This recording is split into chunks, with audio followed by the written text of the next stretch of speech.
Starting today, Mom and Dad, the two of us will be living together in this house. Even if you say that so arbitrarily. What about nursing care of your mother? You're doing the housework, so why don't you take care of her? Dad's got bad legs, so don't burden him too much, okay? My husband unilaterally decided to live together with both his parents without consulting me. His mother needs care, and his father is trying to save money, yet he leaves the air conditioning on, leading to stressful days. One day, a significant issue arose between me and his father. When I discussed it with Brian. I'm a 34-year-old part-timer. Currently, in the first year of marriage, living with my husband. We met at the same workplace, started dating immediately, and after 3 years, we got married. Along with marriage, I switched to part-time work and took charge of the household chores. We both think we don't want kids, preferring to continue renting instead of having our own house. Our thoughts about our future life align in many ways. The first year of our marriage passed without any problems. So, marriage is just wonderful. I'm truly happy. I used to think like that every day. However, around the first year, things started getting cloudy. Hey, did you buy a new golf bag? Oh yeah. Isn't it great? I see. It's not just the bag, I completely upgraded the contents, you know. It was quite expensive, but I work hard regularly. Huh? You bought everything? Bought everything. Golf equipment is quite expensive, isn't it? I don't play golf, so I'm not sure. According to what I heard from a friend, they said golf is something you can't do without some financial flexibility. Surely, you're always working hard, and I don't mind spending on hobbies, but when it involves significant money, I wish you'd discuss a little. How much was it? Around $1,500, I think. Huh? 1,500? Seriously? It got a little expensive, but this is also an initial investment. It's not about that. Why didn't you discuss this with me? It's my money, and it's not like I'm dipping into our living expenses, so it's fine, right? I'm not upset about that. I'm angry at his selfish behavior. Since we're married, it's natural to discuss every action and money with me. Besides, his salary alone is tight. So I'm working a part-time job to cover expenses such as food and electricity. Why can he do such selfish things? Even I want to travel, eat delicious food. I want to indulge. This past year, I hadn't been accumulating dissatisfaction with my husband, but this thing has slowly built up some dissatisfaction within me. And a month passed from that day. That day, there was a problem with the cash register at work, and I ended up being more than an hour late coming back. There were also messages from my husband, and when I hurried back, there were my in-laws. Hi, good to see you. Hi, how have you been? Hey, you. I told you my parents is here. What were you doing until this late? I'm starving, can't stand it. Sorry, had a little trouble at work. You're a homemaker, so hurry up. Even if told to hurry because I'm a homemaker. I had my reasons for being late, it can't be helped. Moreover, he came back without overtime. I wanted a little help with the housework, but he's just relaxing. I didn't even know his parents were coming. Why does he do such selfish things? I was a bit stunned. His parents were also one of the worries. Coming over without permission, even though I had work the next morning. They stay until late just because my husband has the day off. It's not like they're bullying me, and my husband looks forward to his parents' visit, so I don't want to say much. But I'm not completely stress-free. Can you go get some beer? There's only one bottle left. Huh? Right now? Yeah, so? It's Friday today, it's fine. It's already 11 p.m. Are you planning to drink until morning? I have work from tomorrow morning. My parents are here, don't say things that'll ruin the atmosphere. Even I was busy with work and house chores since this morning. And today, after over an hour of register trouble, I'm fatigued. I want to go to bed soon because tomorrow will be early again. I have no time for a bath. If I try to sleep, I'm scolded not to spoil the mood. It's truly tiring. Please let me rest a bit at night. I'm different from him who sleeps until noon on days off and goes out to play golf in the afternoon. When we were newly married, I wasn't often irritated by his actions, but lately, I've felt more dissatisfaction than happiness. And so, one day, after almost a year had passed, he came back at noon. There was no notice, and he arrived pale-faced. But as soon as he entered the house, he uttered slowly, "My older brother passed away." "Huh? Your brother?" "It was a traffic accident." Upon hearing from her husband about the traffic accident that took the life of my brother-in-law, I was speechless. As he was truly lively and kind, I couldn't believe it at first, but looking at my husband's face, I understood the truth immediately. He truly loved his family, so feeling very down, I worried if he would be able to recover for a while. With that in mind, I had to support my husband. Now, more than ever, we have to support each other as a couple. I pledged in my heart and stayed even closer to him than before. What I could do was to ease his burden in any way possible. I was determined to do everything for that purpose. That's how I felt. Later on, I helped with the funeral arrangements, discussed inheritance with a lawyer, and kept doing whatever needed to be done. 3 months had passed. "Hey, this evening, my mom and dad are coming here. Prepare some food and stuff, okay?" "Huh? I've got to go somewhere now. Take care of it." After saying that, he went somewhere. He didn't tell me where he was going. His parents were coming. What on earth could this mean? All matters regarding my brother-in-law had been concluded, so maybe they were coming for a meal after a long time. I thought and hurried to the store to start preparing dinner. Probably, facing their child's death, his parents must be mentally exhausted.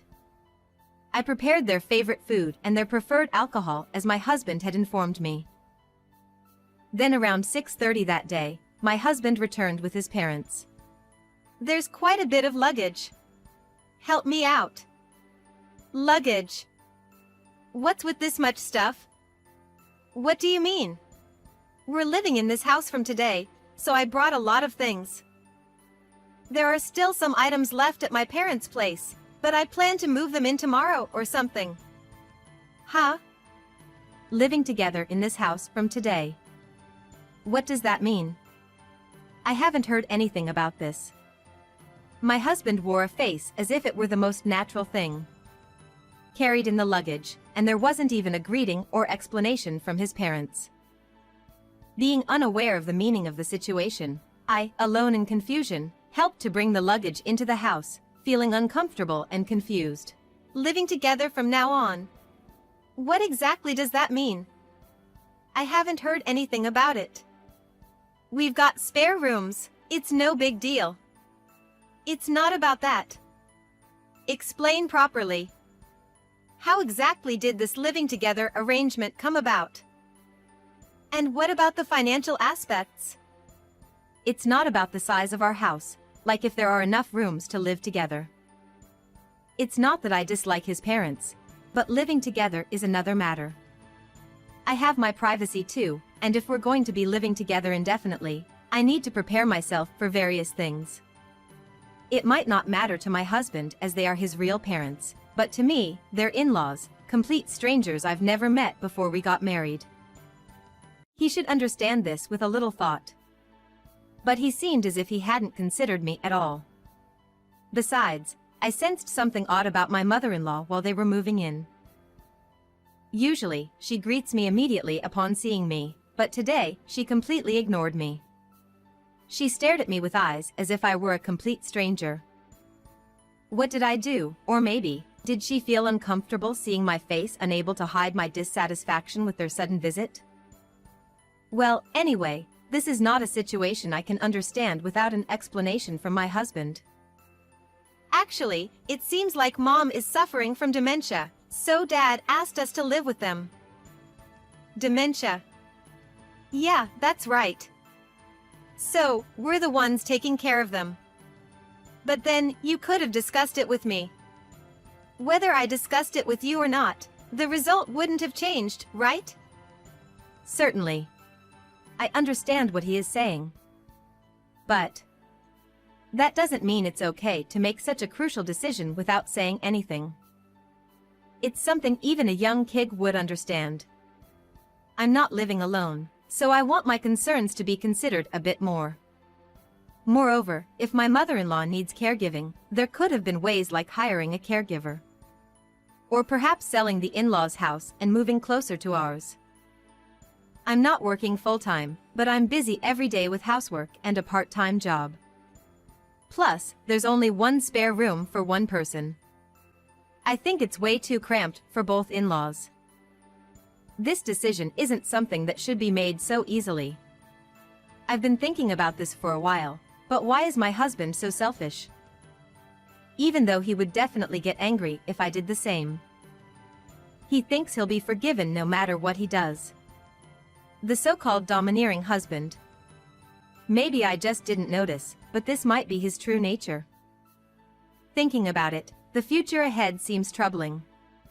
However, they've already moved, so there's no turning back. So, about future financial discussions, are they settled properly? Well, they said they are going to take care of their own money. There shouldn't be any issue, right? Really? My older brother never married, so it seems that they inherited quite a fortune from him. So, it should be completely fine. We didn't have that much financial leeway, so it's helpful that they are covering their living expenses. Well, if they had depended entirely on us, I wouldn't have stayed quiet about it. For now, it became a life with the four of us, and the cohabitation with the in-laws began. However, this cohabitation was by no means a pleasant experience.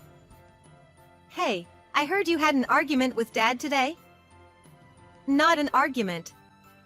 He ordered sushi delivery on his own and asked me to pay. It's not once or twice, and if he orders good food, he should be the one paying. My mother-in-law, even with dementia, had always been quiet and hadn't caused me much trouble. However, the problem was my father-in-law. Even though they said they would cover their living expenses, that wasn't the case at all. I usually refrain from using the air conditioning to reduce utility costs, but my father-in-law keeps the door wide open and the air conditioning on even during the daytime, completely disregarding the utility bills. Moreover, he orders takeout like sushi and pizza and expects me to pay. He makes excuses about not having cash on hand. At first, I tolerated his behavior, but gradually, my stress began to build up. We are providing them with a place to stay, so I want a little respect for my wishes. I'm not asking them to do the household chores or pay the rent. Just handle your own affairs by yourself. That's all. However, despite saying such things, my father-in-law doesn't listen at all, and my husband sides with him rather than me. Can't you pay for that much? I'm paying that from my part-time job money, you know?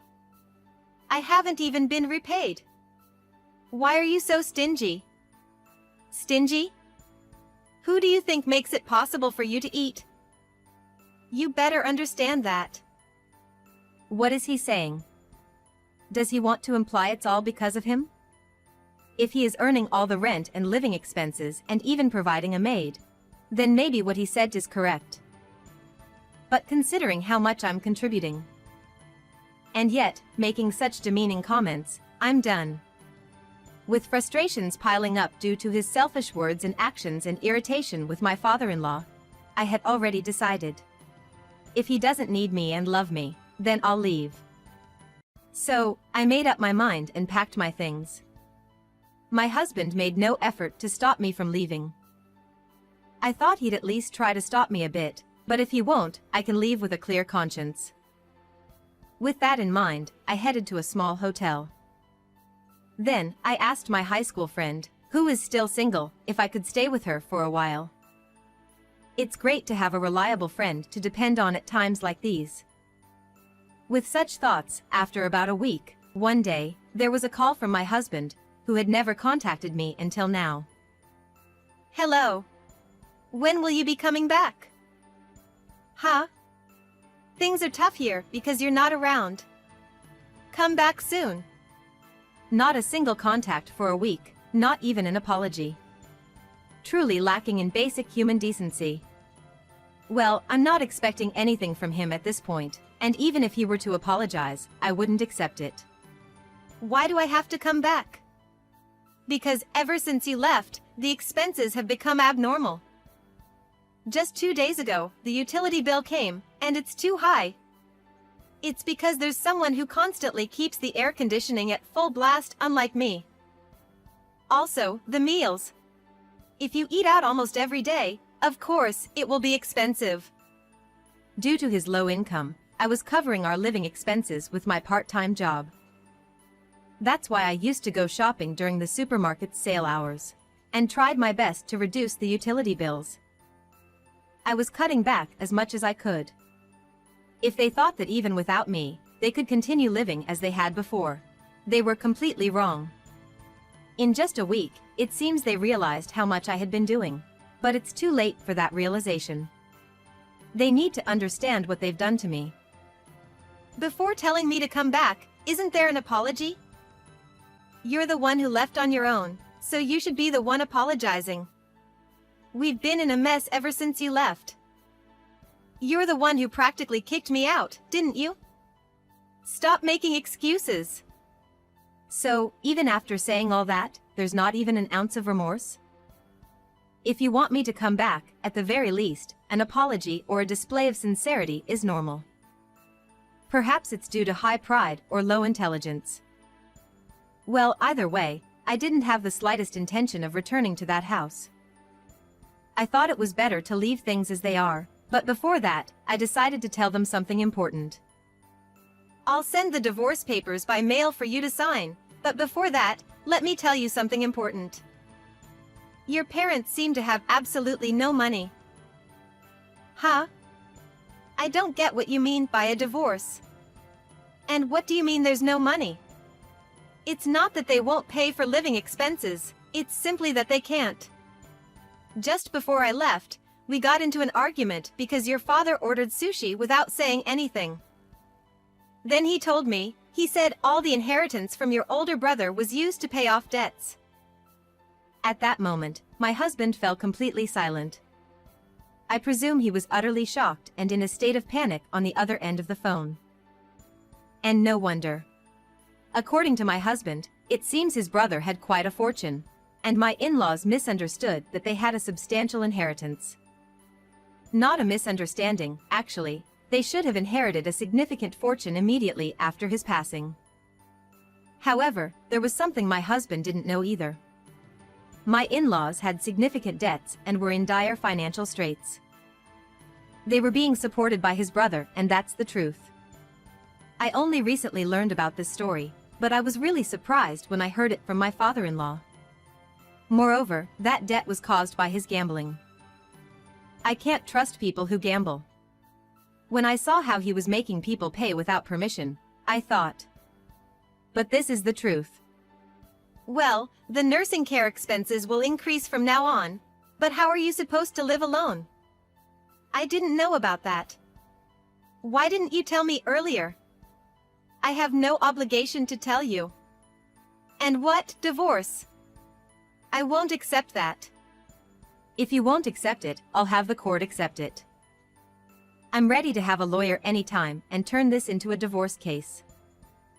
As I said that, he fell silent, so I hung up the call. There were multiple calls afterward, but I ignored them all. Since I could hang up the phone and let out all my pent-up feelings, I surprisingly felt relieved.